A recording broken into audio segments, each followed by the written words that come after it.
Let me ask you a brutally honest question. Of all the dropshipping gurus you see online, how many of them are actually running a legitimate business? And I'm not talking about their course that they sell online. I'm talking about a real dropshipping store that they actually run themselves. The business of selling shovels is easy and it's very low risk. That's why most gurus do this. I run my brands in public and for everyone else to see. My businesses like Hero Covers has secure licensing deals with major companies like Hot Wheels, NBA, Mazda, and so much more. Or my brand Medjo Days, which we're currently scaling and I just broke down in my previous video. These aren't just flimsy stores that are gonna die after a few months. So in front of me here, I have the only roadmap and strategy that you're gonna need for 2025 and onwards. You see, with traditional dropshipping, I've done that as well, and it does work to a certain extent, but the big problem that everybody will run into with finding a random product off AliExpress and selling it to a random buyer is eventually that's gonna dry up and your store is going to die. Dropshipping has died down significantly, and the good news is a lot of the competition is giving up. So what exactly happened? Well, first, the competition went up. The ad costs went up significantly, at least 20% year on year. Consumers are getting smarter and they have higher expectations of what they want from brands. People don't want to buy from random Shopify stores anymore because they've been burned in the past from all these other dropshippers selling them a bad product. This is a dropshipping store, and it's clearly a dropshipping store because there's just everything generic about it. They have no branded product, the catalog is all over the place, and overall the store just doesn't make sense. What I really want to focus in this video is going to be the product selection, the niche, and the psychology behind the type of stores that actually work. Now, right below, we can see a real brand that is doing millions of dollars every single month. They have a real fan base and they're very trustworthy because they've delivered the product on time and the product quality is also great. Many multi-million-dollar brands actually started off with dropshipping. For example, Gymshark, they started off dropshipping supplements and now they're worth billions of dollars. Bet you didn't know that. Another example is the Udi. They actually started off as a dropshipping operation as well, but they quickly found product market fit and turned into a legitimate brand. So here's my promise to you in this video. This is the same exact strategy and business model that took me to $400,000 a month. And the best part is it still scales in 2025 and 2026. And you can see that we're getting insane results. This is a screenshot from my previous vlog with my friend Justin, and I actually helped him start his business not too long ago, and he's been getting insane results. You can see over $1 million just year to date. If you guys want to watch the full day in my life video, click the link right here. The new way is to find a problem or passionate niche and to build a solution around that. We're not just selling a product, we're building a community. And what we're competing on is trust. So the core principle here is that every passionate hobby also has expensive problems. People who are very passionate about their hobbies will overpay for a solution almost 100% of the time. Just think about it in your own life. I'm sure you have a passion or a hobby where money is really not a focus, even if you're completely broke. And this is the exact emotion that we're tapping into for our strategy. And the great thing with passionate hobbies is that there are probably already huge existing groups of people that you can already target, and they all have the same exact interest. This is what we call a niche. But how do we actually find million-dollar passion problems? I'm about to break your beliefs again because in the past, you probably heard many gurus shilling out so many different types of product research tools. The truth is, those work maybe 20% of the time. But in reality, a lot of these tools end up just showing the same product to the same group of dropshippers who will sell the same product. So I want you to bear with me for a second. I want you to completely forget about product research tools. Instead, we're just going to go where passionate people complain. I'm talking about Reddit, Discord, Facebook groups, subreddits, friends and family. Our goal is to extract information from these groups and these people around us. We're looking for recurring frustrations. So for example, in the coffee niche, we're just going to go into the subreddit and just start reading up on problems that people complain. One example that I found is people looking for a coffee bean container because the coffee beans, they lose their freshness. And this is something that is very, very specific, but at the same time, people who are passionate about coffee, people who love coffee, they're going to absolutely eat this up. For them, this is a massive problem. So in our first case study, we're gonna look at home baristas. People who love to make coffee at home, and they easily spend hundreds, even thousands of dollars on their machines and their coffee. The problem for them is that they have an ugly container that isn't airtight and it doesn't maintain the freshness of the coffee beans. We can easily find a solution for this by selling a premium airtight container. Now, this is a product that I found on Alibaba, and you can see that it is a very premium container compared to what a lot of people are used to. Now, I want to take this one step further and show you guys something even more niche, but still might have a very viable market. Our second case study is aquarium hobbyists. There are millions of members in these aquarium subreddits, and they have a problem as well.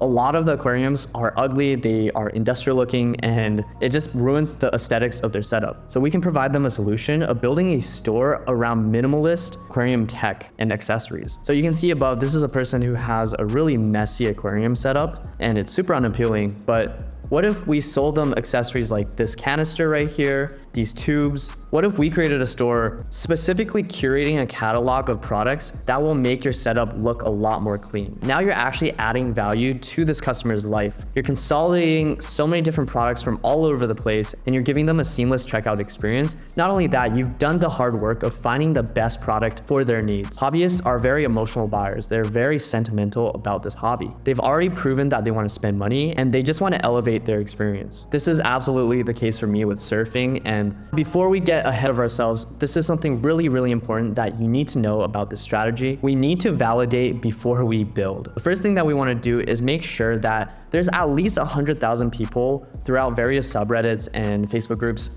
for you to target. We want to make sure that there's active daily discussions, and one other thing that's potentially very useful is to go on Google Trends to search up that passion, make sure that it's growing or at least staying consistent. An example is Pilates. If you search that up on Google Trends, you're going to see that it's growing a ton, and that means is there's probably a ton of problems and a ton of solutions that you can fill. And the best part is, in these growing niches, other people probably haven't thought of all the solutions just yet. In the second layer, we're looking for things that are either emotionally very strong in terms of frustration or recurring complaints that actually matter. For example, someone who works a lot and loves Pilates, they might not actually have time to go out and go to Pilates classes. So you can sell them a solution of an at-home Pilates kit. Now, moving on to layer 3, we're looking for specific competition gaps. And we want to make sure that there's no major brand that owns the space yet. You can really easily find other competitors just by doing a quick Google search. And what you're looking for is you want to see if this competitor has scaled the solution that you're proposing. A great way to do this is by going onto their website, using SimilarWeb to see their traffic stats, to see if they're getting a considerable amount of traffic. You can also go onto their social media to see if they have a pretty big, substantial presence. Of course, there's room for multiple brands in the same space, but what we really want to see is if this brand has really solved the problem well, and if they've addressed a majority of this niche. For example, Apple, they have gained the trust of the majority of the people in the smartphone market, and it's going to be really hard for you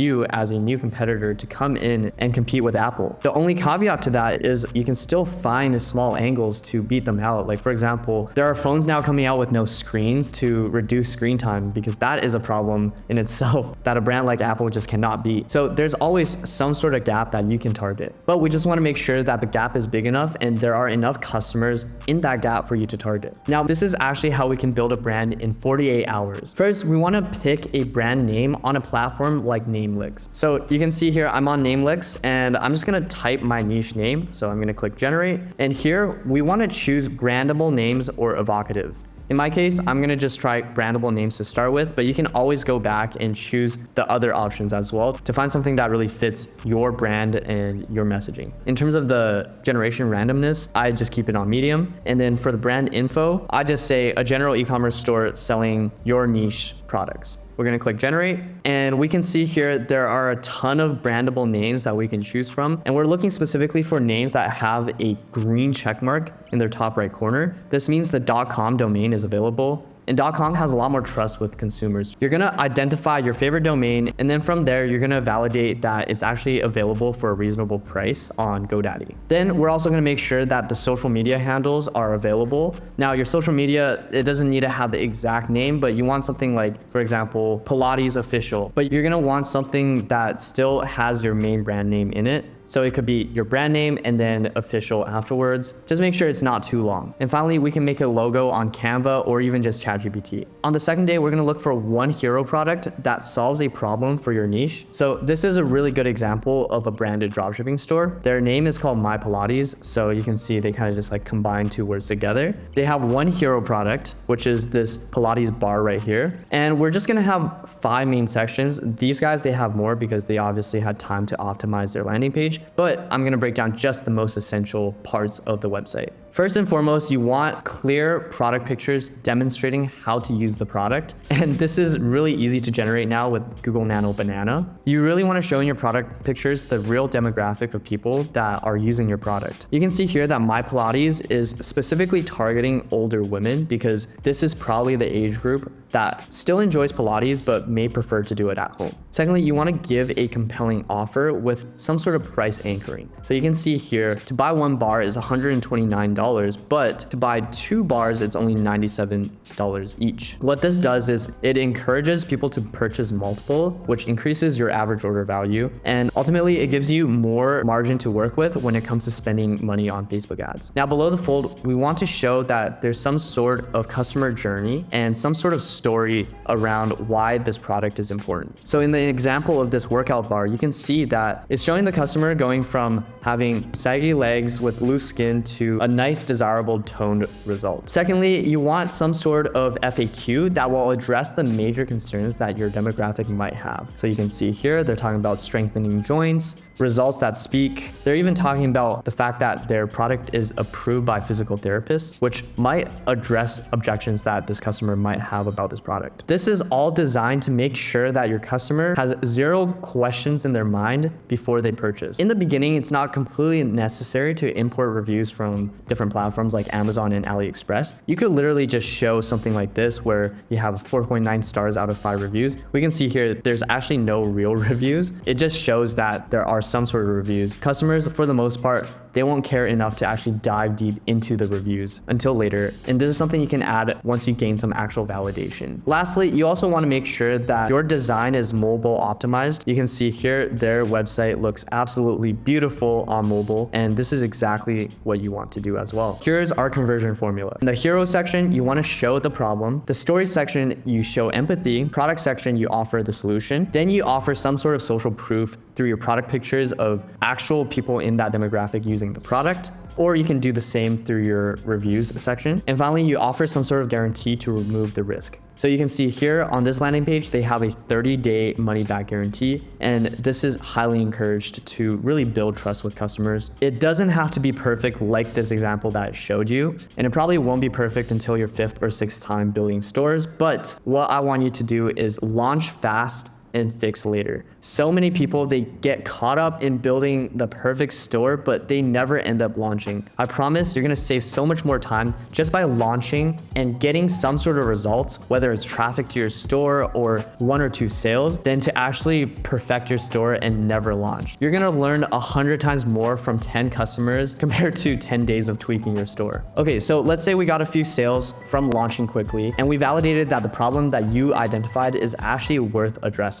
Now it's time to scale and actually build a community around this product. The first step is to gain credibility. We want around 20 to 30 real reviews from customers, whether you build it yourself by using an app like Luke's and just sending emails to customers to get those reviews, or actually getting it from Amazon. We do all of this for the purpose of actually getting positive feedback and making sure that we're going down the right direction. If you're getting negative reviews from customers, it's probably a sign that something needs tweaking and we need to improve the product. You cannot build a community with a bad product. Secondly, we want to implement some sort of founder story. See, you're not just a random seller, you're also a member of the community and you're solving your own frustration. You can see here, this is an excerpt from my brand Medjool Days. And personally, I'm not that much of a fan of dates myself, so I actually use Becky's backstory to appeal more to our customers. And you can do the same by hiring a team of people who actually care about it, or just getting more involved with the community. Now, finally, we want to include some sort of packaging psychology to make sure that your brand stands out. Even dropship products can feel premium. In our packages, we want to include stickers, some sort of thank you card, and even some sort of branded packaging like a poly mailer. This is absolutely doable, and if you want to do this for yourself, just click the link in the description to work with my private supplier and they got you covered. Now, this will become a lot easier to do once you start hitting consistent orders, let's say 20, 30 orders a day. Now, in terms of our marketing, we want to show content that actually appeals to the lifestyle of these people. We don't want to make ads, we want to make content. Ads talk about features of the product and why you should buy from this business. Content tells stories and it shows lifestyles.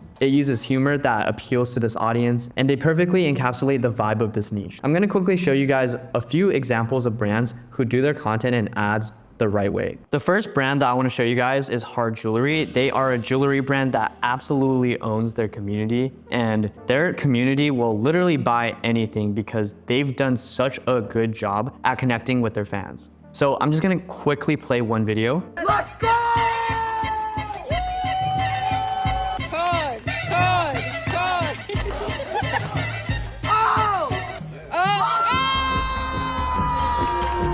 This video is really fun and it really shows the people behind the scenes of the actual brand. One mistake that I see a lot of people do is when they build a brand, they think they have to distance themselves from the customer because they want to be elevated and they want to be like all these luxury brands. But the reality is you are a small business and you want your personality to shine through. What you think is a weakness is actually your biggest advantage. Now, moving on, I want to show you another example of a brand that also did this super well. This brand is actually owned by a friend of mine and he absolutely kills it with content. They sell katanas and miniature katanas and they've managed to build a massive cult-like following.